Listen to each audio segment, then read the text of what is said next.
Good morning, everybody. So, I've been thinking about how I should go about dealing with certain things with people that just post stuff on YouTube.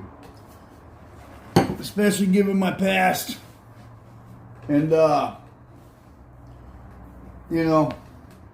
having... This guy actually emailed me back, Tommy G. You can see it right there. Emailed me back. This is on his YouTube channel. So I figured out another approach. I don't like the way people just present stuff online and then present it as a fact. Particularly, you guys already know the people that go on and on and on about. So, this is from Tommy G's video about how American guns get smuggled into the Mexican cartels. And up here you can see that he's got an area code, right? I'm just doing this on the fly too. No script, no nothing. I got my phone right here. And let's see what's up. Let's see what happens when we call 915. First of all, let's even see where that's from. The 915 area code. I used to do telephone sales, so I usually know where these are at pretty well. 915 area code. But El Paso County and parts of Hudspeth. So let's see what's up. So that's in Texas. Let's go call these guys up and see what we get. Shall we? I think it's going to be a good idea. 915-212-0783. You with it? Okay. I want to make sure that you can see that. Call. Here we go. Number you have dialed is not in service. Please check the number and try your call again. Thank you. So the number that he's got on there, and he posted this just 30 days ago, man. So, being in production or whatever, you don't know when it is, but I just tried to call that. I might have been calling a cartel associate right this second from my personal phone. And so,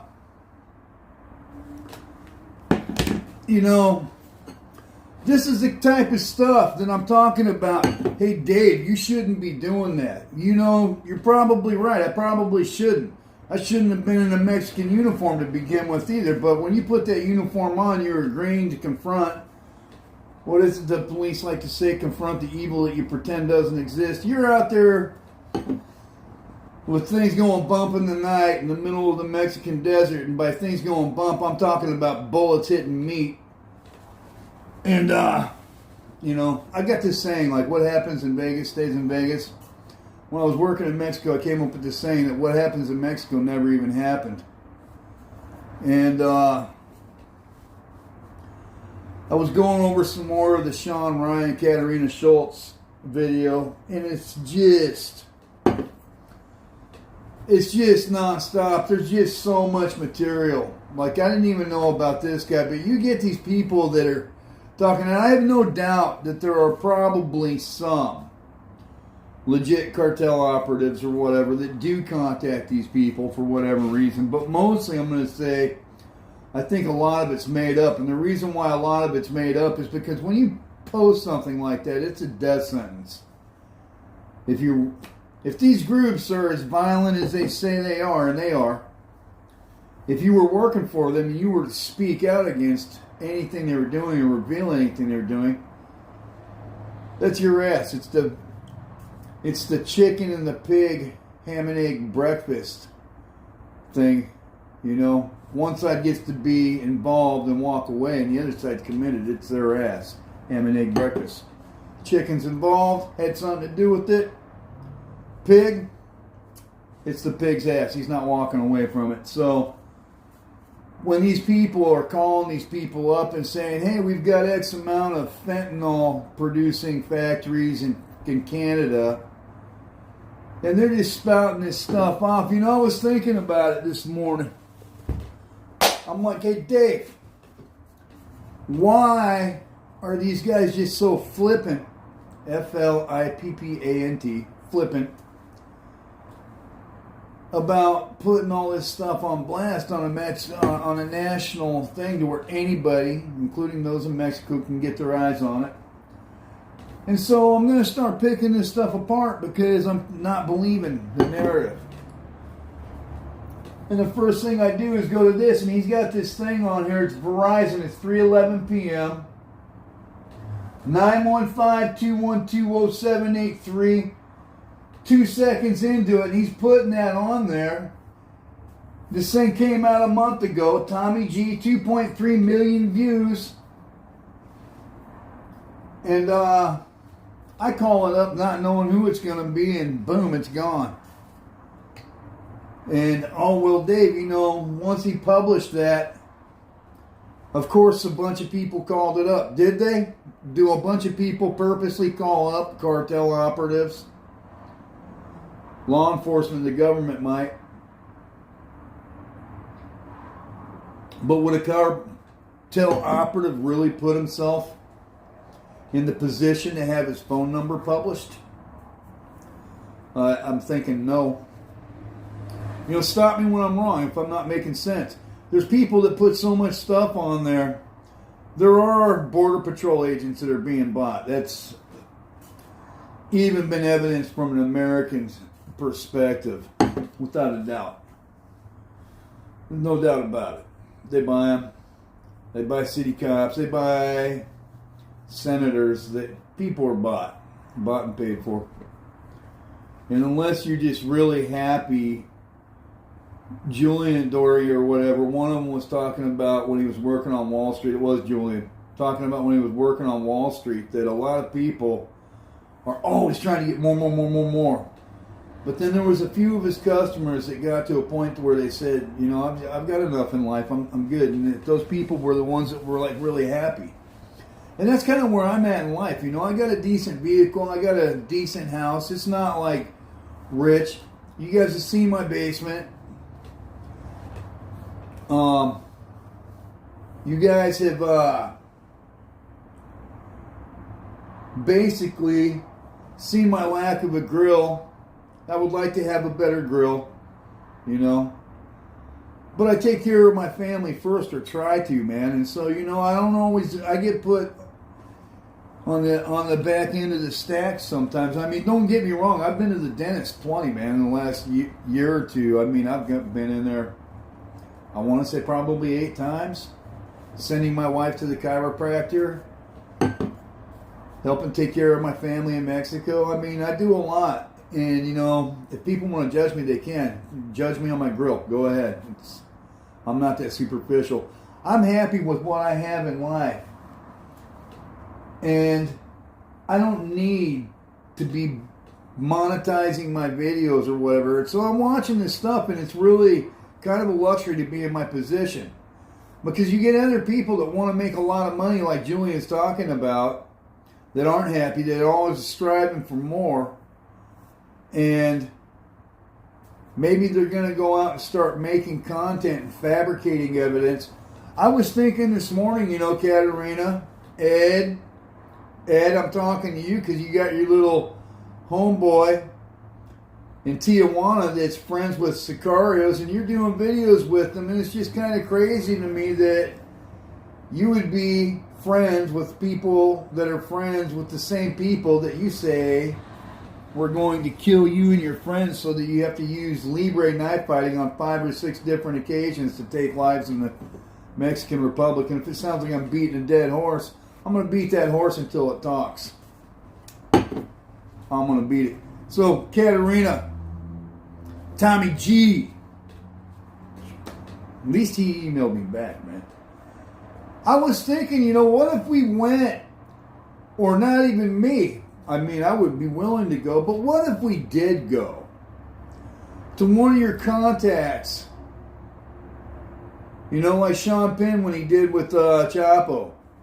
And have a great big old picture of all of us standing right in front of one of their armed convoys. I'm going to say that because I've been there directly from me to this camera with Cartel sicarios.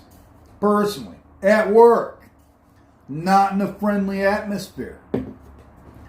I'm not thumping my chest and I'm not thinking I'm Billy Badass. There are a lot of things that I was listening to Sean.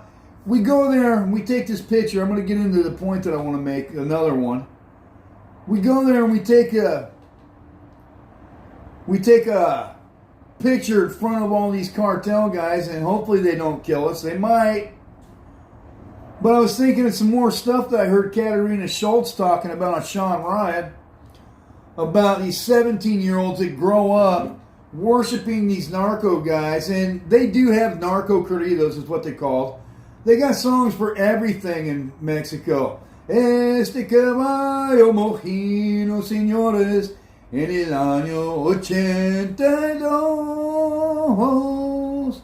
Este caballo mojino, señores, en una carrera veloz. One of the things I spent a lot of time doing in Mexico was guarding my general. And they're all friends because they all went to the same school. And so Katerina, whatever the hell your name is, not being disrespectful, it just escapes me right this second. Katerina Schultz, that's your name. With respect. There are levels of details that I've got in my head that I know, because you'd have to be on the job for years to pick that up. So you're talking about these 17-year-olds wanting, and you call them punteros, they're halcones. You know, it's interesting to me how you bring like your nail salon lady on your thing with you. You know, that's... what am I going to say, man? What does a nail salon lady know about cartel operas? She might know a little bit if she's paying like a mordida, or, you know, if they're charging her to operate in a plaza somewhere. That does happen. But as far as like from an operational standpoint, and you're doing a video with her, we all go down, we take a picture, and we verify who's saying what, right? RPGs, the whole thing, you know. Fall grenades, grenade launchers from Fall, FN Fall. You guys don't even know what the hell what I'm talking about, doubt it? A Fall grenade. And you're sitting and presenting all this stuff. We all get together and we go take a trip. Tommy Mitchell's in Guadalajara right now, talking about how the pot was the original thing, or just a lot of things. And he's some pot guy from up there in Oregon, man.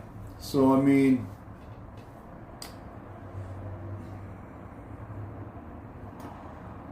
people at the Navy SEAL training jump base right outside of Coronado Island, not really having any record of Ed being trained there. Got it on the phone. See, like, I track down these details, and I don't want to make this boring, so I'm going to stick with this. Katerina's talking about why the people join the drug cartels and stuff like that. Let me tell you why people join drug cartels. I operated a lot of checkpoints in Mexico, and we're there 24 hours a day along these routes that are used to traffic drugs and weapons. And I'm going to tell you right off the top, they're largely unsuccessful in my opinion. You're usually not going to catch anything. But you do get some interesting opportunities to speak to everyday Mexican folks. And one morning I'm at the checkpoint at 4 o'clock in the morning. There's some farm workers coming through, and there's an old lady like 65 years old in the back of the truck. 4 o'clock in the morning, right? I see him come back through at like 7 o'clock in the afternoon, and it's the same lady in the same gray truck. And I ask her, I'm like, Señora, si puedo, me permites preguntarle algo? And preguntarte algo. And I told her, ma'am, if it's okay, would you permit me to ask you something? And she's like, sí, oficio. And so she's like, yes. I'm like, did you go out to work this morning in the field? And she's like, yeah. Lady's 65 years old, right? 65-year-old lady, 4 o'clock in the morning, in the back of a truck. It's cold out. going out to the fields to go work, bent over all day picking beans. Coming back at about 6, 7 o'clock at night. Been under the hot Mexican sun all day. It was cold in the morning, hot during the day. And I asked her, I'm like, you been out there? And she's like, yeah. I'm like, been over picking up beans? She's like, yeah. I'm like, how much does working in the sun like that all day make you? She's like, 100 pesos. She made 100 pesos, which is like $5 for working more than 12 hours. Bent over in the sun all day. 65 years old. It could be any one of our mothers or grandmothers. For 100 pesos. $5. Hard back-breaking work. So when Katerina Schultz says people are 17 years old and they look at these people like gods, partially true, but not really. The reality is there's not a lot of jobs in Mexico, and I've been saying this for a long time, man. I see I'm up to 16 minutes. I don't want to turn this into a great big thing, but there's no job opportunities in Mexico. And one time we caught a guy and we asked him, you know you're probably going to die or spend the rest of your life in prison or be tortured or whatever. And we straight up hit him up. And I've got enough of my uniform pictures. I've definitely been in the proximity of these people, unlike Tommy G or Tommy Mitchell, Julian Dort, whatever, Katerina Schultz. In Mexico, it's for real. Gafe 423, we don't even know who he is. But I've been in enough presence of enough of these guys. You can take me at my word to say that we had this conversation. We hit this guy up and we're like, hey, you know you're going to either die or be tortured or spend the rest of your life in prison. Why do you do it? And he said, it's really easy. I would rather live for 5 or 7 years as a king than to spend the rest of my life and die than to spend the rest of my life with nothing. That was his answer, okay? On my mother. That was his answer. So there's a lot more about Katerina Schultz's and Sean Ryan's interview that I could pick apart. But I mean, you got women that are 65 years old in Mexico picking beans. There's a lot of other stuff, man. I mean, these guys give me so much material that you just, I could sit there and pick their videos apart all day. But when you're Mexican, because Katerina likes to talk about how she's based in Mexico, she doesn't have an Infonavit or a CURP number, which is like Mexican Social Security number. I do. And so I get, it goes back to the grifters thing. Them trying to sell you a narrative on Mexico making money. 2.3 million views. My videos from yesterday's got like 18, right? And I hustle, I work a lot. I'm doing this right now. And I don't know where this is all going. Probably a book deal, to be honest. No, I don't see myself advertising on YouTube selling Nike products when I'm not even a fan of Nike or Phil Knight. I do like Adidas. But you know what I mean. These people got all these ads on here. They're making a lot of coin, and that's not me. I'm going to sit here, and I'm going to start putting out a video every day, because now that I shot the big one, I can kind of say what I want. That one's going to do whatever it's going to do. And now I can start picking apart Sean Ryan and Joe Rogan, Ed, and the rest of the cheerleading group that have people on there that aren't authentic. Joe just had Joe Pistone on. That's authentic. But when you get a bunch of foreigners, and by foreigners, I'm not a foreigner in Mexico anymore. I've lived there for a long time, and am more Mexican. I got my own Mexican Social Security number, blah, blah, blah. And I'm going to end with this. Given the political climate in the United States right now and everything that's gone on with the cartel and stuff like that, I put myself in a precarious position with my own government, because even though technically I'm law enforcement, they could use that to easily say that I'm here cheerleading or trying to promote one side or another in my own country. Really, the only thing that I want to promote is I want to promote people being able to believe what they see online, because the people are actually proving it with hard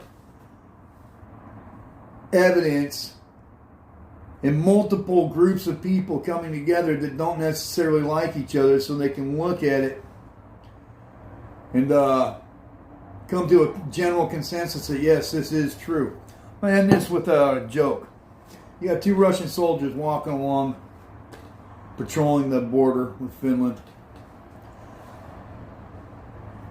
And then they come across a thing in the snow. And the one soldier tells the other one, "Stop! Stop! You almost stepped in dog shit." And the other one's like, "How can you tell it's dog shit?" Well, the other soldier says, "Well, it looks like dog shit." And it's like, yeah, it looks like dog shit. And then, well, how can you be so sure? Smell it. It smells like dog shit. Yeah, it smells like dog shit. Well, how can you be so sure? You must taste it. You taste it. That tastes like dog shit. And the other one says, good thing we didn't step in it. The stuff that you see online, people covering their faces, people with 2.3 million viewers going and having interviews with people with ski masks on that are in an El Paso's area code, not a 492 or another area code from Mexico or whatever.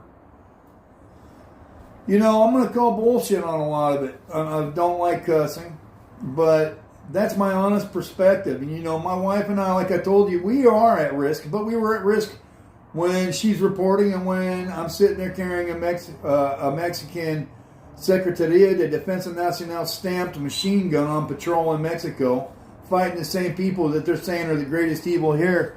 And you got, Katerina, to be fair, full disclosure, I haven't watched all of their source material, so I would have to go down and see in any of their other videos. And I've been to their channels. I haven't seen anything to where they're in an actual production facility. And you know, you don't know that they're not government stuff. I mean, you really got to be picky about what you believe. And here's one last little thing, you know, Katerina's accent herself, because I've talked a lot about Ed's lack of an accent. Where's Katerina's accent? What are you talking about? Hoose, my hoose. Rhymes with moose. But it should rhyme with mouse. House, moose, hoose. The way that they talk in Canada, particularly her being, and I've been to British Columbia, Vancouver, Lake Kelowna. I've been to all these places several times. Grand Forks. I've been to Canada a lot. So I'm very well aware of how Canadians speak. And, you know, Katerina Schultz's lack of accent. Man, she's pretty good. I've heard hours of her stuff. Haven't heard any C-A-N-A-D-A, the way that they spell Canada. A. And I know that I come off unpolished. I don't have a gazillion followers making some great big studio, but that's actually kind of ironically what makes me believable. Because I'm not just some jerk off that's posting videos. I've been down there. I've got pictures of me guarding UN personnel. I was guarding the Dalai Lama. I've got all this stuff. In fact, I'm on YouTube videos at work in Mexico, if I can find them, within a certain date range. You guys, I was looking yesterday on the video that I posted where I'm out getting some exercise. And if people are really sharp, they can even locate exactly where I'm at based on my videos. Because I'm not hiding it. My wife and I, my wife is the bravest person I ever met. There's some other people that are brave too, but I just want to say that my wife,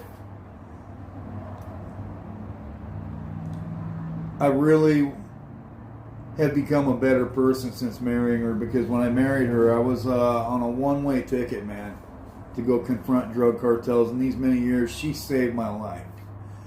So my wife and I, we make okay money, just on a personal level. I don't need some great big YouTube channel, because mostly I got enough, to Julian's point about his customers. And I'm pretty happy. I have a peaceful existence, but I watch his stuff. And it is my responsibility, it is my duty to call these people out and make them start proving some of the stuff that they're saying, because from what I see and what I hear, why members in Mexico join the cartel, they're venerated like gods, to a small extent. but mostly people in Mexico fear them. There's a lot of exaggerating that goes on in Mexico too, if we're going to be completely honest. And right now, I'm not convinced that the American government isn't putting out a bunch of videos trying to promote a police state where they get to lock the entire country down, southern border and northern border, and just have total control over everything, which is kind of where I'm going with all of this. And I don't know that Ed and Katerina aren't CIA operatives along with Julie and the rest of them. I don't know. And they do all know each other. They do videos together. And the reason why I suspect this is because when I've been somewhere and can prove it in a manner that's completely beyond contestation, and I have no interest from any of them other than Tommy G. Emailed me back once. I emailed him again. Never crickets. Until I just got this last podcast. So I'm going to start putting my stuff out there because for me, it's important for me to know, or for you to know, whether or not you can trust what you're being told. That's all I want. None of my videos got the little ads on them. I'm not making a penny off this. I don't have enough subscribers to do it. I got like 83 or 84 subscribers. And I'm not monetizing my videos. There's no account attached to it to where I can be making money off of it. And I'm not putting music in my videos anymore because I don't want them getting flagged for any reason. So this is something I'm doing as a service to you, okay? I got some stuff I got to do. I hope you guys got a great day. Man, God bless each and every one of you. We're in exciting times, you know, and it is incumbent upon all of us to be the person that our Creator wants us to be. So that's sincerely what I am trying to do here. Man, I hope you guys have a great day.